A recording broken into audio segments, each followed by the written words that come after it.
So welcome to This Cycling Life. Today we're delighted to be joined by Adam Hansen. I don't think Adam needs too much of an introduction. He turned professional in 2007 and has had a stellar career. He's been a national champion, and in a moment you'll see his national jersey hanging on the wall behind him, but also he's been multiple Grand Tour stage winner. And of course, he holds the record, in fact, the historical record of completing the highest number of consecutive Grand Tours in history, with a total of 20 tours completed. But of course, in addition to his life as a professional cyclist, Adam has also been an entrepreneur, an inventor, and an investor. So what we're going to be talking today is very much more than life in the peloton. We're going to be talking about life beyond the peloton. Hey, Adam, great to have you on the show. And maybe I can start with the first question. Now that you're retired from cycling, can you give us a quick heads up or update on how it is going in your retirement? How are you spending your days nowadays? Going actually very good. I'm very much enjoying retirement. But basically, my days are pretty much the same. So nothing's really changed, apart from I'm not riding as much as I did before. But yeah, I love to keep myself busy and just the usual things that I was doing before, but without the bike riding. Now there is plenty time, more, so to speak. How do you fill that up? Is that just doing more of what you were already doing besides riding your bike? Yeah, so I've been working for a company called Limo, which does motion analysts, and I've been working for them for 2 years and 2 months. So this is also like a part-time job as I was riding for Lotto Soudal. So this is always continued. Basically, I'm doing a lot of Zoom calls. Last night I did one at 1 a.m. Also another one at 12 a.m. So it's good scattered because we have an American office and a Japanese office too. But this job is more for, I actually really enjoy it. It's more for fun and motion analyzing and that. So this is sort of made constant. I have little projects on the side that I'm always doing. So one of the things is I sell altitude tents. I've been doing this quite a lot also. So I've been stocking up on converting machines to do altitude training. Other things I do is, I do a lot with property investment in the Czech Republic. This hasn't really, none of the things I'm doing is really increased in the amount of time because I've got more free time. I've been focusing more on other projects that I'm trying to start up that I've never had the time before to do now. So this has been a really good opportunity in that sense. So, for example, I've made like carbon fiber shoes, as some of you probably know, and I'm reaching out into other carbon fiber products for cycling. There's definitely a market for, custom handlebars or TT bars. You see a lot of guys that are getting onto them. So, so like I have like all the equipment here with the 3D scanner and 3D printer. And so what I'm doing now is trying to develop a package where you can send out to a rider and they can adjust their own system and come and back, and then I make it out of carbon fiber. So it's more like a modular system with the 3D printer. This is something that's not on the market. I think that could be really useful because at the moment they do a lot of molds and it's really, you got one shot to do it and you have to come to their location where I want to send a package and they can do it in their time with their bike fitter and things like that. And they send me the modular piece back and then I make it from carbon fiber in more aerodynamic form. So I'm working on things. I didn't quite get the first job that you were doing with the Zoom calls and the international component. What is that involved? I work for a company called Limo.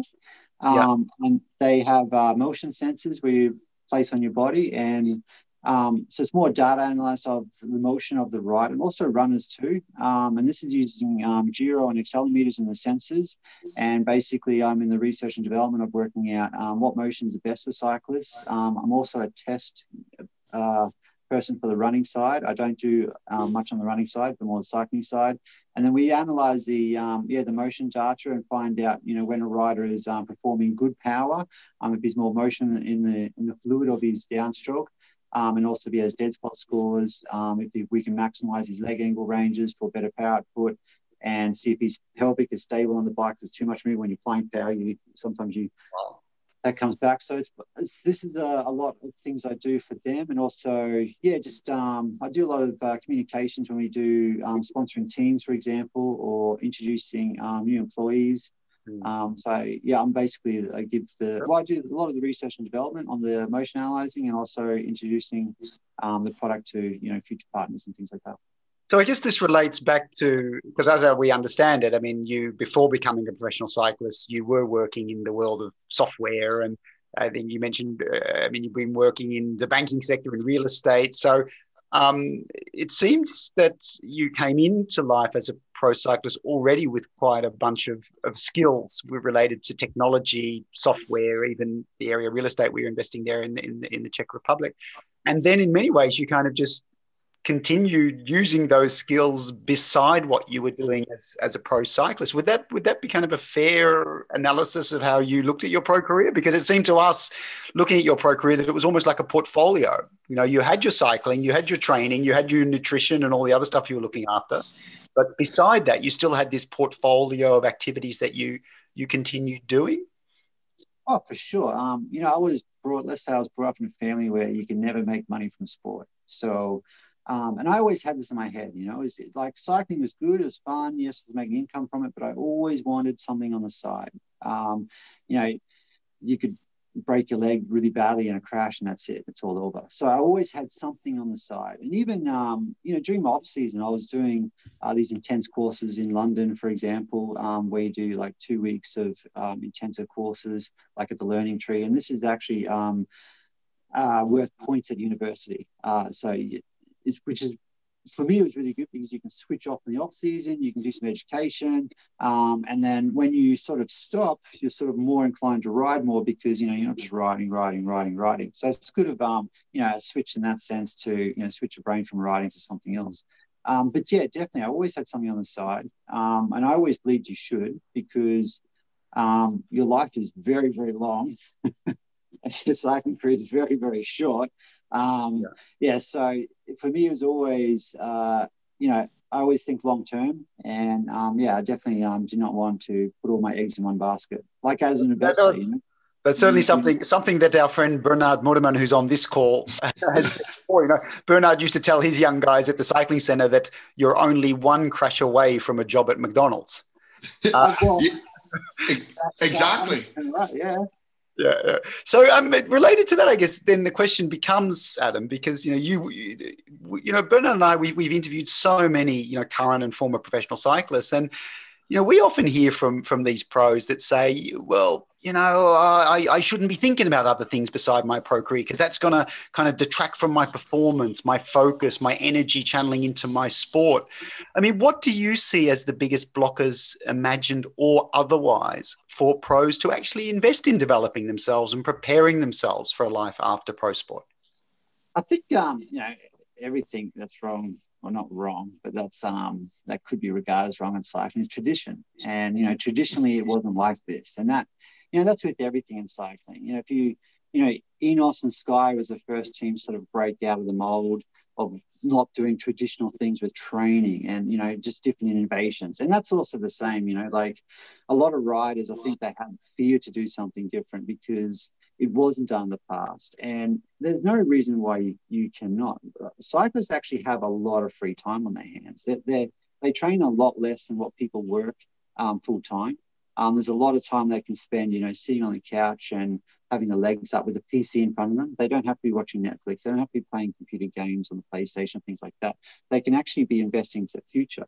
Adam, are you saying that becoming skillful at PlayStation is not a career-enhancing? Is that what you're saying? Well, if you want to be a game tester, there is a path down there. But no, but also like for me, in one sense, I was more relaxed knowing I had a very good passive income coming in and I could focus more on my sport. And that's how I looked at it, where if I was just earning money in sport, then it's more like I'd probably be more worried and concerned about the future afterwards. But if I had a good passive income, then I could more relax into the sport. But can you just explain that, Adam? Can you explain that to people? Because I think not everybody would appreciate what passive income actually means. Okay, so you got basically two sources of income. You can use your time to earn money, and time is limited. So, you know, if you're earning, let's say, €1,000 and you're giving 40 hours a week, you can't increase €1,000 to 2,000 because you only got the 40 hours a week. You can't double it to 80. Okay, some people can, but you know, but if you only got 3,000, you can't do 120 hours. And passive income is an income that you're basically doing passively. You're doing nothing. So I'm sitting here right now, and I've got rentals making property for me right now, and that's a source of passive income. Or you can have shares, for example, and make profit on dividends for them like that, and you're making money doing absolutely nothing. You have to invest time at the start, but then you have the long-term benefits afterwards. So yeah, passive income is the best way to make money.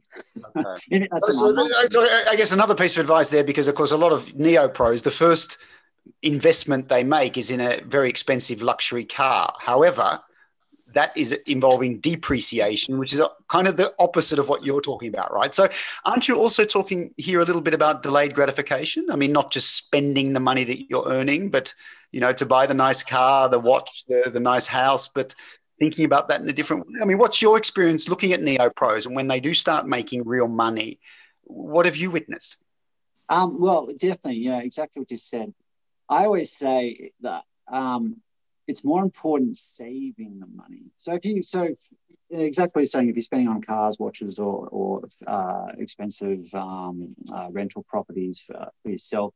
So if one guy is making €100,000 per year, another guy is making 60,000 per year, but the guy that's making 100,000 per year is spending 70,000 and he's saving 30, then the guy making 60 is actually saving 40,000.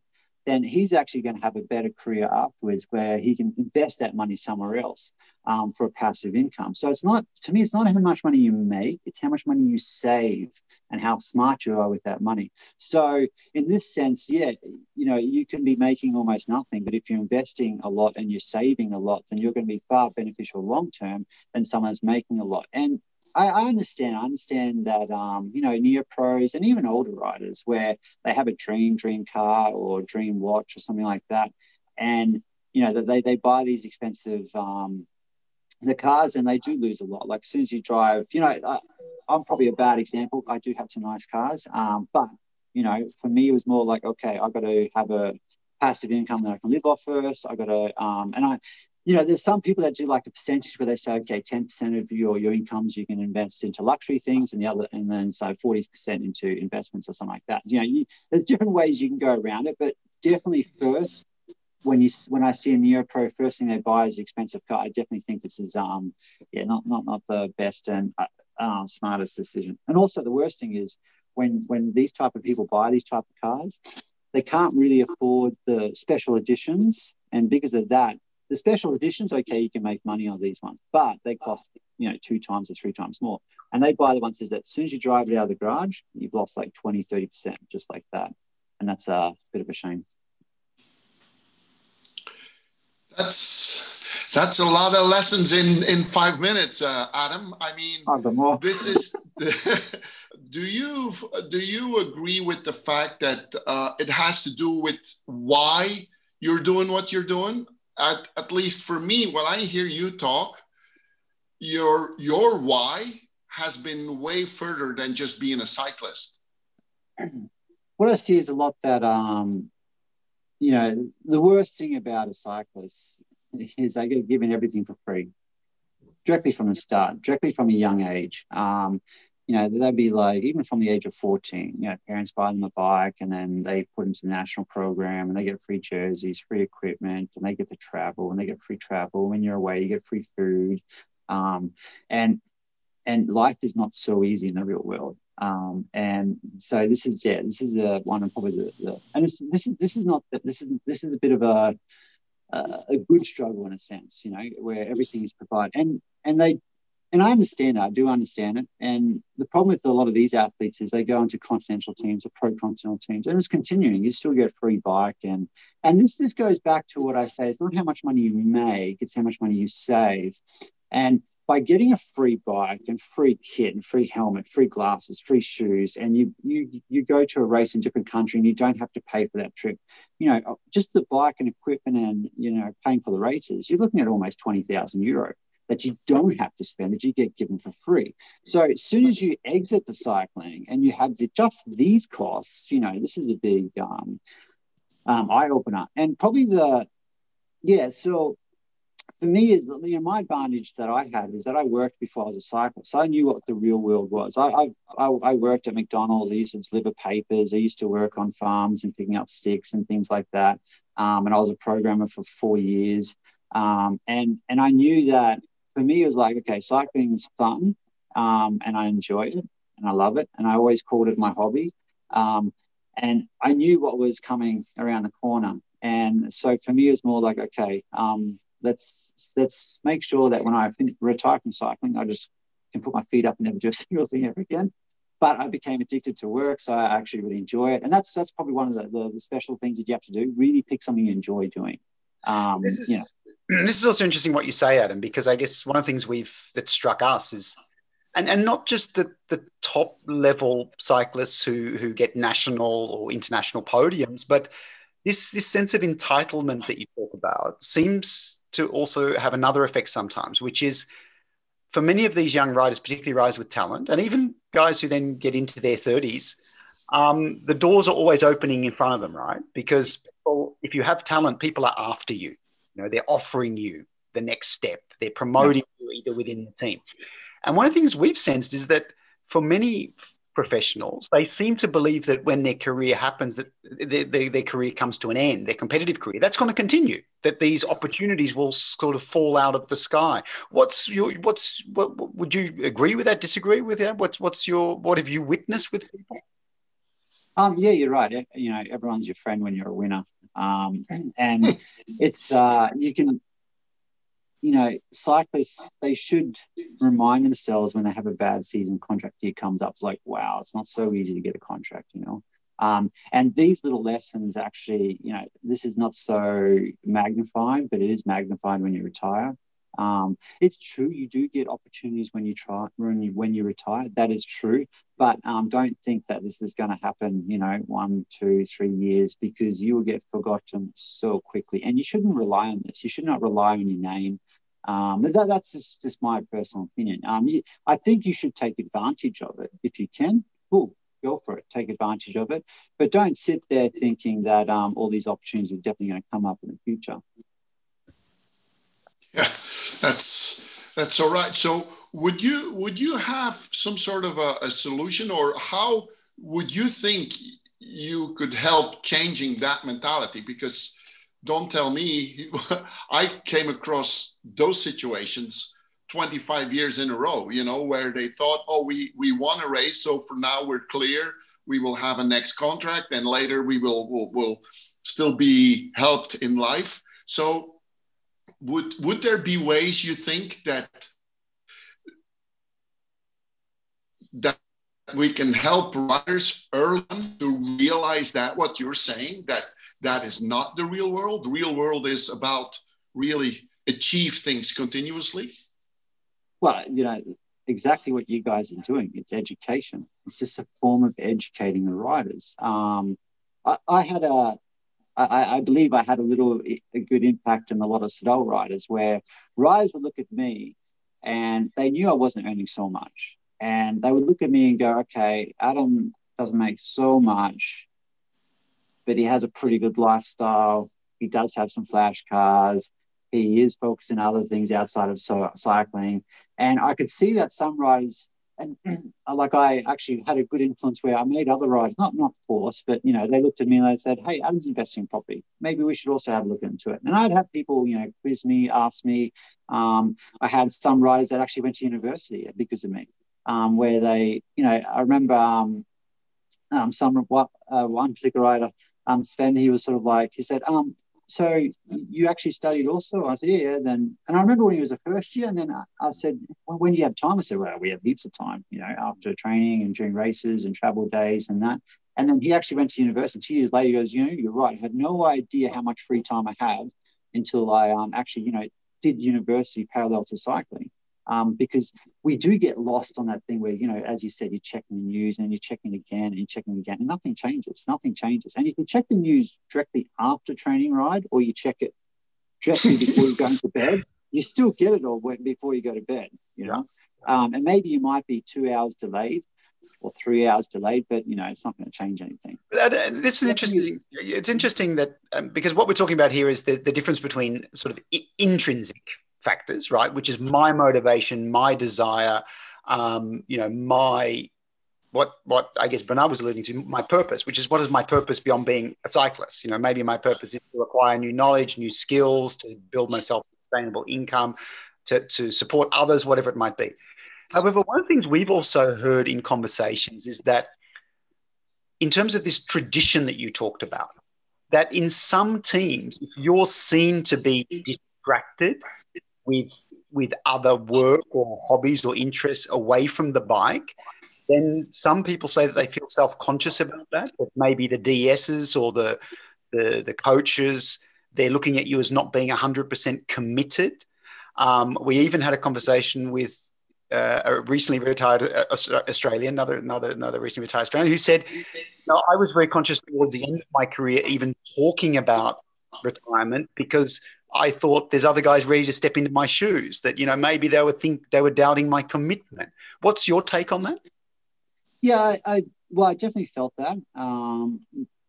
But having said that, you don't have to have a job where you have to, you know, go to and wear a uniform and your team finds out about it. You know, like, let's say you're investing, you know, into property, for example. You know, in 3 hours you can go out with a real estate agent and you can see, no, in 2 hours you can go out to a real estate agency and basically see 3 properties or 4 properties. And then, you know, that's just 2 hours on 1 week. And then you can think about it, and then you go to, if you can't afford it, you can go to a bank and get a partial loan. So you can pay like 50% deposit, and then going to a bank is like a 1 hour exercise, you know, and you can do it the week after. And then you can just do the maths. It's not so complicated. Or you can speak to your accountant. That's another hour exercise. And then if you finally do it, it's maximum 2 hours after that. And then you've actually got, if you pay 50% of the property and you got a good mortgage, and today's time interest rates are so low, which is really good, you actually got a very small passive income for basically doing 6 hours of work spread out over 1 month, which is doable. And the sports director does not need to know anything about it. He won't even know the difference. And there are a lot of riders that are actually doing some things like this. So, you know, you don't have to, I understand that teams are a bit like this.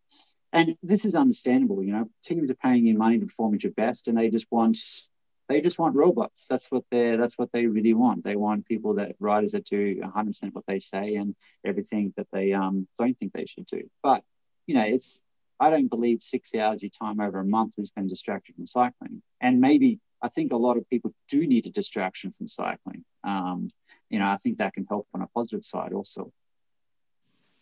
Yeah, because isn't that like, if you want to have a top performance, I think it also is necessary that the rider has a time to really relax, at least to not think about the bike and not think about the next coming race, isn't it? Or, you know, I don't think you can be focused 24/7 all year long. So why would you not try to find something where you really can dive in, so that you defocus on your riding for some moments? Obviously you need discipline, but, and that's, to me, that's a big contradiction, because every coach, every DS wants you to be ready to go.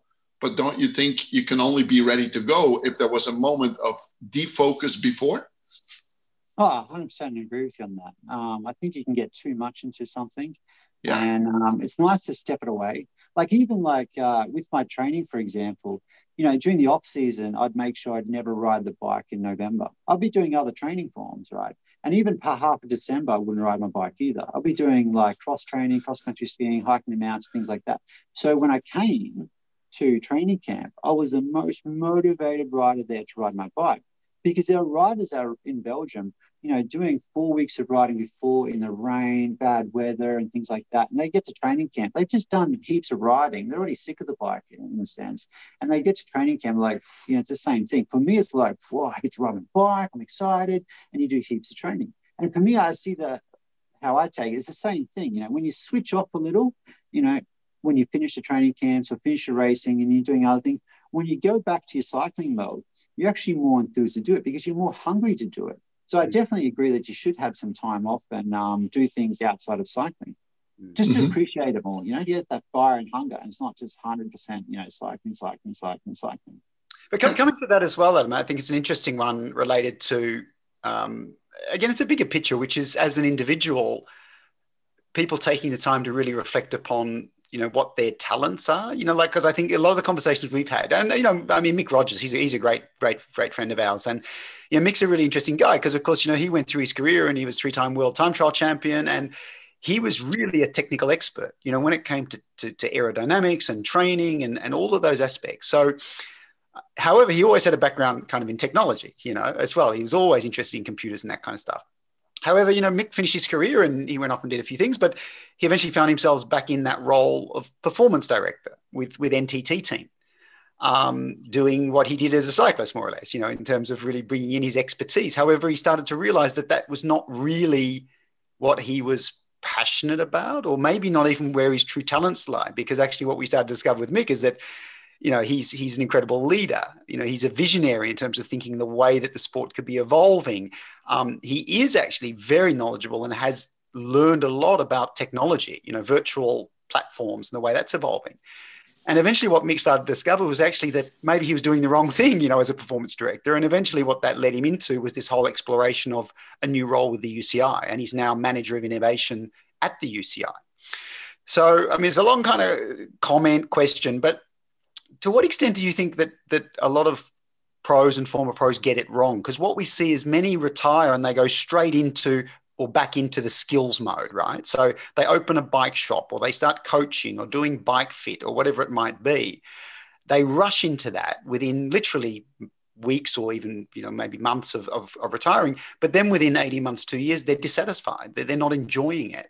So what do you think riders might do differently in that latter stages of their career not to make those kind of mistakes, jumping into areas where maybe it's not the right place for them to be?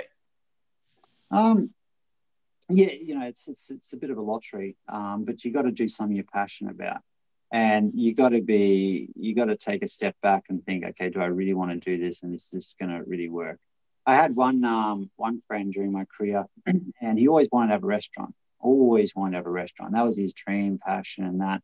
And he said, and I'm not a huge fan into the restaurant business, but it's a lot of work, a lot of hours, and you're working with employees that rock up and don't turn up to work. And I always try and stay away from employees, because the more employees you have, the more problems you have. But this is just my way of thinking.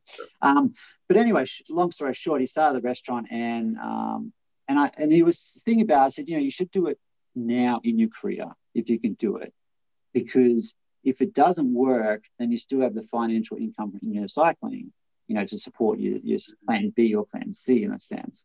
Where if you just finish cycling, you put all your money that you invested from cycling into it, and then it doesn't work, then actually you've just retired and spent all your savings, and then, okay, you're really on the back burner. Which, by the way, is a very common problem. We're talking to some guys in the US who actually are in the business of really providing financial support and advice to pro athletes, not just cyclists.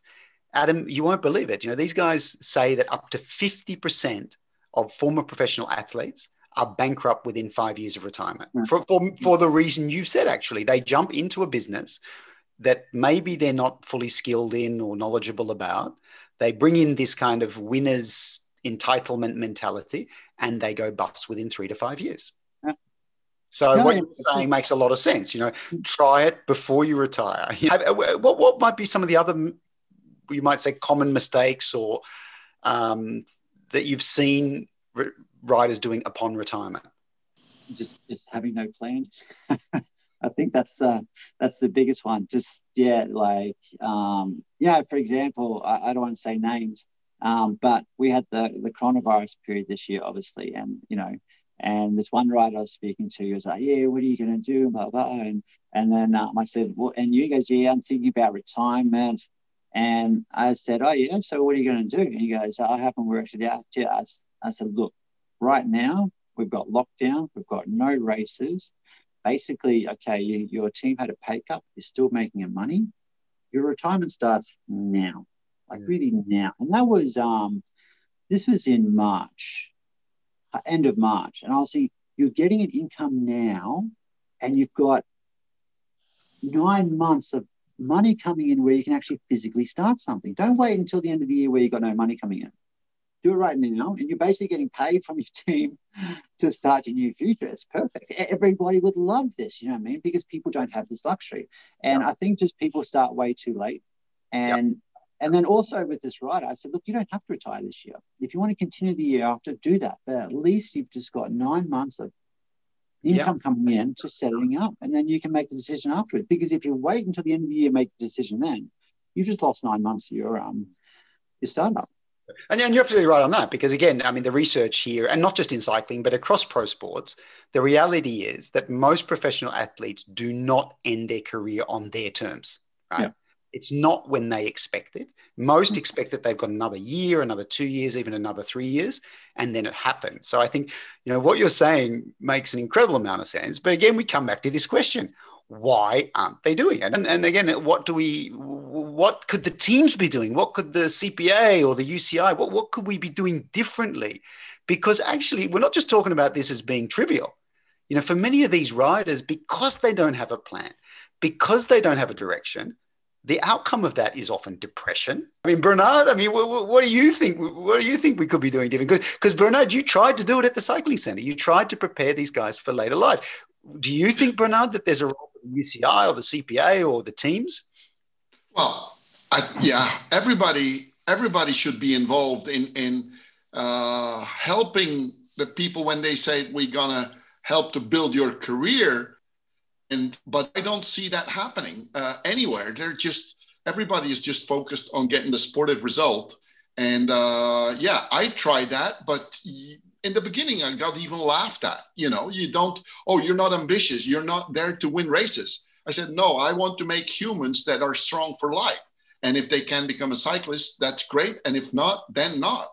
But it's so amazing to hear Adam speak, because he is the seasoned rider that is saying exactly what I preached for 25 years. I hope people like Adam can help us, for the guys to realize that is the real life. Yeah, but it's interesting what you say there. You mentioned guys. Sorry. However, I've also witnessed something, Adam, and I'd be good to get your take on, Adam, whose job is it, or should the teams or the UCI or the CPA have a stronger role? But the interesting thing I've also discovered, Adam, is the women cyclists that I've interviewed, the women pros, because in many ways, the fact that their path is often more difficult, or the tenure of their careers is often not as long. In our experience, many of the women we've spoken to are much more prepared for this than the guys are. Right. That's what we've seen. We've seen them studying on the side, having portfolio jobs on the side. So that's an interesting point. But let's come back at him. Whose job is it? Should the teams have a role? Should the CPA have a role? Should the UCI have a role in educating people about these? Now, not just the transition from being a pro athlete to being, a life after pro, but you also mentioned that transition, from, elite without contract to going into being, maybe, the under 23 pro into the, world tour pro. There are also transitions where riders make mistakes, as you said, with regard to money, for example. So whose job is this?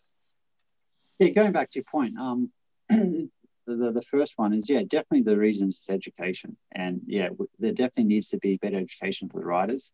And when you spoke about the women's are far more switched on than the men. I dated a cyclist, and she was studying full time, really full time as a cyclist. And women do have a bit more time than males, but not so much more. Women do race a little less, but not so much less. So, there's no excuse why the males can't do it as much as the females. And you're 100% right. I've seen with the females that they actually do a really good job. As you said, Matt Heyman, the riders are in denial, complete in denial about it. But who should do it? If I was running a cycling team, I would like my riders to do it. But if I wanted to get every single drop from my employees, because that's what a rider is, an employees of the business, yeah, I would not be 100% in it. Which I understand, right? But that is wrong way of thinking, but that's just drawing 100% out of your assets, because a rider is an asset to their company, and so I understand that sense. And by the way, Adam, that's how it happens in the business world as well. Oh, 100%. If you're working for a McKinsey or a PwC Accenture, and then your boss finds out that you're also running a real estate business on the side, usually they're not overly delighted with that. I mean, that's the reality of the employer-employee contract, right? Yeah, 100%. So, so, it'd be hard to get the teams on board. And yeah, it's definitely something the CPA should look into. There's so many problems in cycling, and that's the CPA's number one job is, to fix the problems in cycling. And this is one of the reasons why, the UCI set this up, was the retirement fund, because they're fully aware that the riders get just put out in the street by the teams, and they've got something to start something with. But yeah, it's definitely a form of education. What you guys are doing right now is a form of putting it out there, and just making, just having the riders be a little bit self-aware, because riders forget they're a bit delusional. They're just focusing on racing, and they really believe they're going to get contracts until 60, which is just not reality. But yeah, it's definitely education, and maybe a external, like what you guys are doing is, this is perfect in a sense. It's just educating the riders and having little reality checks of the future. I have another question for you, Adam, more a personal question. The life you're having right now, when we now, for you, look forward, how would you want to see your life being in 3 to 5 years from now? I'm actually pretty happy with my life now. I've had everything set up for my retirement, and for me, it wasn't like my cycling. It's probably not going to sound so good. My cycling wasn't, my whole life wasn't around cycling. So hang on a second, mate. Hang on a second. You did 20 grand tours in a row. How do you say your life was not around cycling when you do? But anyway, sorry, I don't want to interrupt you. Yeah, well, where you're going to be. I've had this.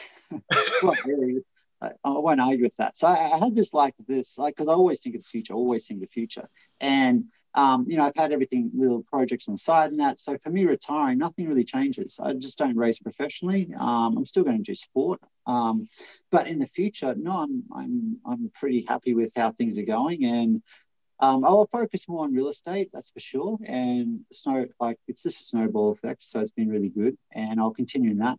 But at the moment, I don't need to push or take risk or things like that. I'm well settled, and I have a good passive income, and I just hope to focus more on enjoying the years that I missed out on being too focused on cycling. Great. That's terrific advice. And actually, I think and Bernard and I often talk about this as well. That I think what you're talking about here is the fact that the reason you are in the place that you are right now is that you've spent many years thinking about getting to this place, right? And the problem, of course, is for anyone who doesn't have a vision or a picture of where they want to be 3 to 5 years down the line, it's very unlikely they're going to get there because they don't know what it is, right? And I think what we're hearing from you is that this process of thinking about yourself as a person, what makes a good life for you, whether it's, relationships or the place you are or the kind of energy and passions that you're pursuing, because of course the other thing you haven't mentioned in this conversation is you're still pursuing your passion for sport in terms of going back to Ironman, which is wonderful. And yet you're doing all those things in terms of the place you're living, the opportunity to pursue this passion that you have for Ironman by having a portfolio of work that supports all of that. Just to interrupt you, Bernard, that question you asked me before with the 5 years, I actually thought of that 10 years ago. And I was doing exactly what you're asking 10 years ago. And that's probably should have had an incident. And that's why, Jamie, what you're talking about now is that's why I can go into a different sport. And I, I'm looking for some sponsors, but I get a sponsor opportunity. I'm like, I don't like that product. I don't need the money. I'm going to do exactly what I want, the exact bike I want to use, exact shoes I want to use, running shoes, or, and I can make these better choices now because I thought about that question, Bernard, 5-10 years ago. This is where I wanted to be, and I'm here now. And I didn't wait until, my cycling income stopped and I'm just left in the middle of nowhere. And I've made those choices. It's we should not be answering that question at the end of our career. We should be doing it well and truly before and setting that plan. Definitely. Yeah, that's exactly why I asked the guys when they arrived, why are you doing this? Because I wanted to make him think already steps ahead. Like, what then? If that. No, perfect answer. Thank you. No, that's great. One of the things, Adam, my coach is Alan Davis, right? So I'm still competing as a masters athlete, and Alan is my coach. And Alan always says to me, of course, particularly when you're preparing for a competition, and this relates to this whole aspect of how you channel your energy, right? So, of course, in cycling, what do we say? Don't stand when you can sit, and don't sit when you can lie down, because you should be recovering, you could be recuperating. But I think what we've certainly heard from you is you can be lying down and you can be reading a book, you could be reflecting upon your future, you could be looking at some real estate, you can be doing some other stuff while you're horizontal.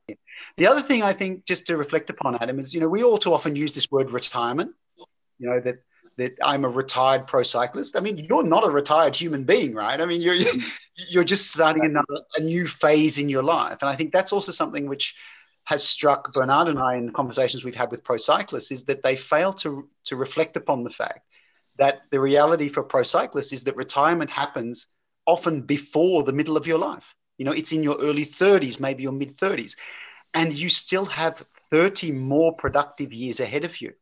So, the other thing sometimes we hear is people say, oh, I'm too old to go back to school. Now, think about that for a moment. I mean, look at, Marcel Kittel. He finished his career. He decided that pro cycling was not for him. He's gone back to university to do a degree.